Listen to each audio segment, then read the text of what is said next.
সকালবেলা বিড়ি না খাইলে পায়খানা ক্লিয়ার হয় না দাদা, আমার কাছে আসেন, আমার মজমাতে বসবেন, আমি নিজে হাতে আপনার গাছরা দিয়া ওষুধ বানাইয়া আপনাকে খাওয়াইয়া দিব।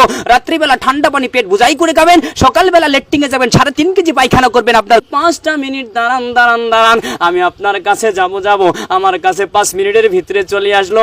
একসঙ্গে 2-3 ঘন্টা আড্ডা দিলাম, মনের ভিতরে এত শান্তি লাগলো। হাবুল ভাই আমাদেরকে হোটেলে যখন ভাত খিলাইলো, মনে মনে চিন্তা করে রব্বুল আলামিন, রিজিকের মালিক আল্লাহ তুমি, ও মাওলা, হাবুল ভাই আমাদেরকে ভাত খাওয়াইয়া আমি কোনোদিনও ভাবতাম না আজকে এই শোনিতপুর জেলা হোটেলের মিস্ত্রি আমার খানা ছিল।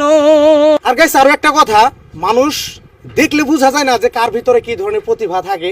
এই যে যারা আমাকে স্টুডিও, এই স্টুডিওর বিষয়ে একটু ওয়াজ করে শোনাইবো এই যে আমাকে জাহাঙ্গীর ভাই কিভাবে মানে এই স্টুডিওর একটু হিস্টোরি তুমি 1 মিনিটের ভিতরে ব্যক্ত করো, ওয়াজ আকারে করো। আসসালামু আলাইকুম। যারা ভিডিও দেখছেন সবাইকে সালাম দিছি। আপনারা ভালো লাগলে ভিডিওটা শেয়ার করে দিবেন বিশ্বের কোনায় যাতে সবাই এই ভিডিও দেখতে পারে। আজকে আসি আমি এখন হাবুল মিউজিক স্টুডিও, এটা হলো শোনিতপুর ডিস্ট্রিক্ট, ঠেলামারাতে আর কি, ঢেকিয়াজুলিতে না, ঢেকিয়াজুলি শোনিতপুর ডিস্ট্রিক্ট পরে না। তো আমরা এই জায়গায় আসি, আমরা এক লোকে ভিডিও করলাম, তো একটু ছোট্ট একটা ওয়াজ করে দিতেছি এই স্টুডিওর বিষয়ে। আপনারা ভালো লাগলে শেয়ার করবেন কিন্তু সবাই। হ্যাঁ,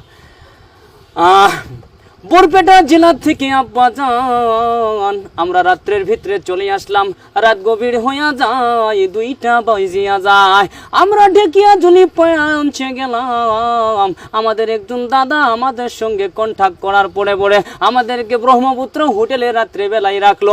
অনেক কষ্ট, অনেক মেহনত করলো দাদা। সকালবেলা পুরি খাইয়া ওই হোটেল থেকে আমরা রওনা দিয়া বর্তমানে এখান পর্যন্ত কিন্তু বাড়ি ফিরতে পারলাম না।